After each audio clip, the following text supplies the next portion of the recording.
He wore the same shirt as the shooter did, and he was walking down. He had some type of like body cam device. We begin with a simple, hard question.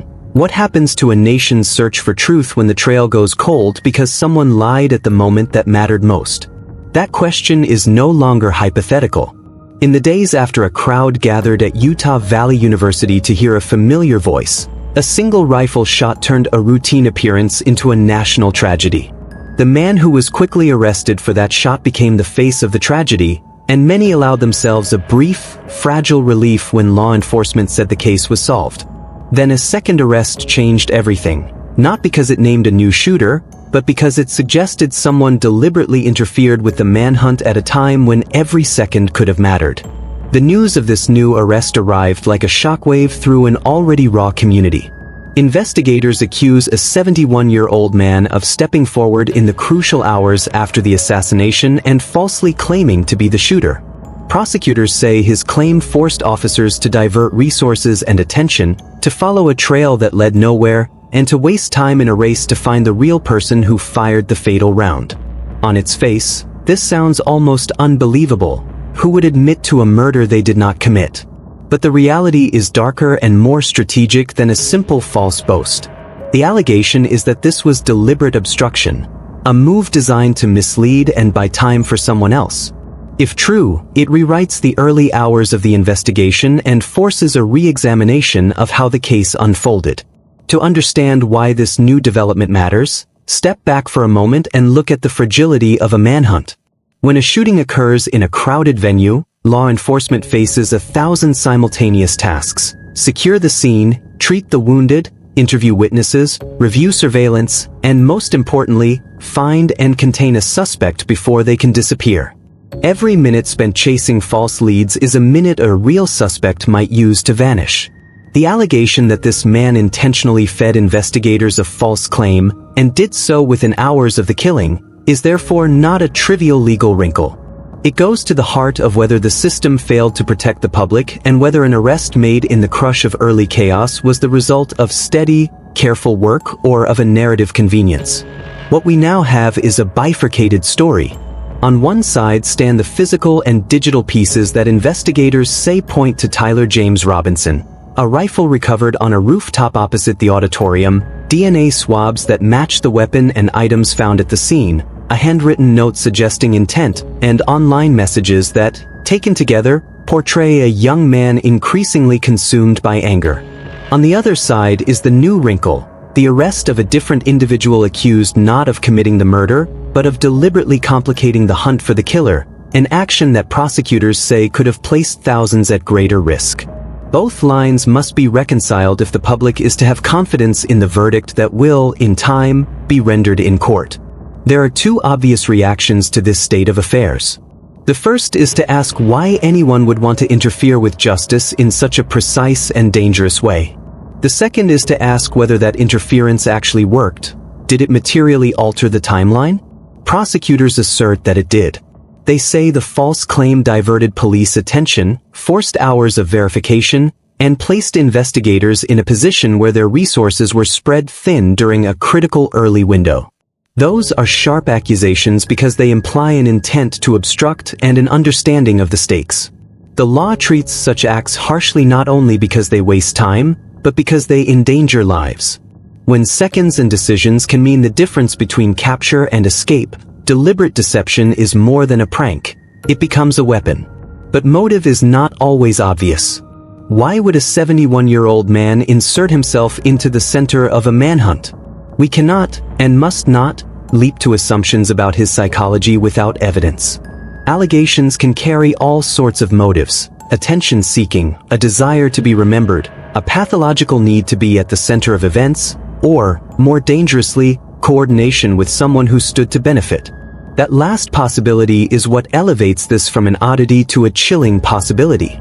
If the man who allegedly diverted investigators acted independently, the act is still egregious and criminal. If he acted as part of a plan intended to shield the true perpetrator, then the case shifts from a solitary criminal act to a coordinated effort that implicates others. For investigators, untangling these threads requires hard, unsentimental work. They need to map timelines down to the minute. When the false confession was made, which units were dispatched in response, how long resources were tied up, and whether any leads went cold because of the diversion. They will track call logs, radio traffic, patrol movements, and surveillance timestamps. The point is not to cast blame for blame's sake, but to reconstruct where the manhunt might have been slowed. If the diversion was impactful, there will be a clear record of time lost, and that will feed both criminal charges and, potentially, civil scrutiny about how the operation was managed.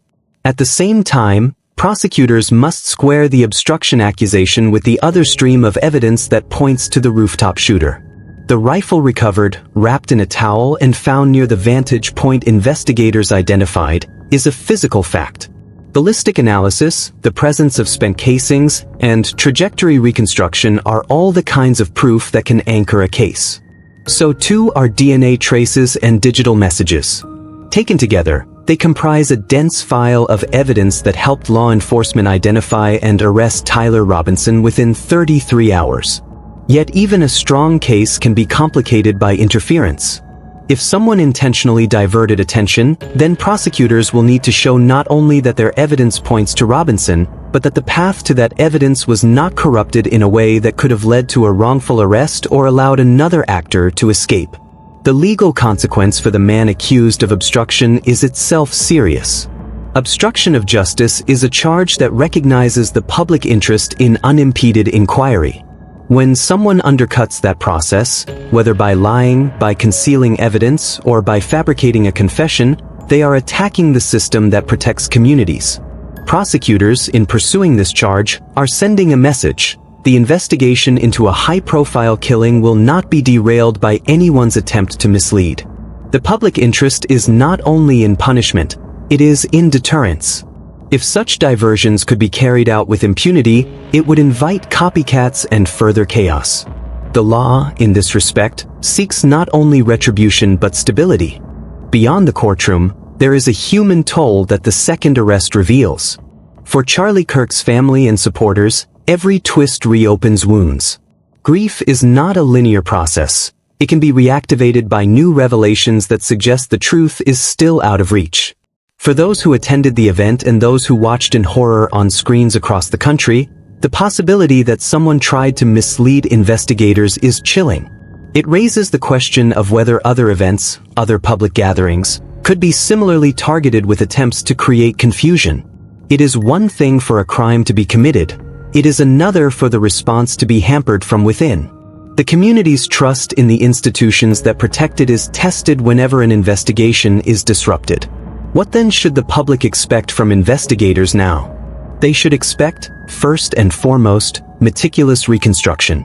That means subpoenas for call records, radio logs, and surveillance feeds, forensic analysis of any devices involved in the diversion, and careful interviews with every officer who responded during those crucial hours. The aim is to create a granular map of what was done, why it was done, and who was responsible. Investigators must be able to say not only that a diversion occurred, but also whether it meaningfully impaired the manhunt or whether the arrest of the rooftop shooter would have occurred regardless. Simultaneously, we must be clear-eyed about the possibilities that the new arrest raises. There is a scenario in which the false confession had no practical impact, where law enforcement, even while distracted, kept enough pressure on the case that the real suspect could not escape. If that proves to be true, the diversion was reckless but ultimately ineffectual. There is another scenario in which the diversion bought time for different actors, whether an accomplice hiding evidence, an associate fleeing the area, or a network coordinating exit strategies. If forensic work shows gaps in the timeline that coincide with periods of reduced surveillance, that will point toward the latter, more troubling possibility. We must also consider the role of digital footprints. The same technologies that help investigators track suspects, phone pings, social media posts, and digital surveillance, also create new avenues for obstruction and deception. A person who falsely confesses may leave a digital trail that reveals whether they acted alone or in concert. Texts, emails, and social posts can show conversations about plans, coordination, or posturing. Investigators will pore over metadata and timestamps to establish whether the person who falsely claimed responsibility had pre-existing contact with the accused shooter, or whether their actions were opportunistic and solitary. There is another critical angle that the public conversation must not miss: the difference between distraction and complicity. Not every false lead implies a conspiracy. Some false confessions stem from mental illness, from an impulse for notoriety, or from delusion. That is why the law distinguishes motive and capacity. A deliberate attempt to mislead, particularly one that shows knowledge of the stakes and an interest in covering for someone else, is different in degree and kind from a confused or attention-seeking claim. Prosecutors, in bringing obstruction charges, must prove intent, that the person knew what they were doing and understood the consequences. That is a high bar in many cases, and prosecutors will need the documentary record to meet it. Politically and socially, the case has already ignited debates about how to secure public events without suffocating open discourse. That conversation will only grow louder now. Event planners, security consultants, and public officials will look hard at the vulnerabilities exposed by both the shooting and the alleged interference. How do you balance a warm, accessible atmosphere where speakers can talk to students and the public with the need for layered, effective security that cannot be sidetracked by false claims?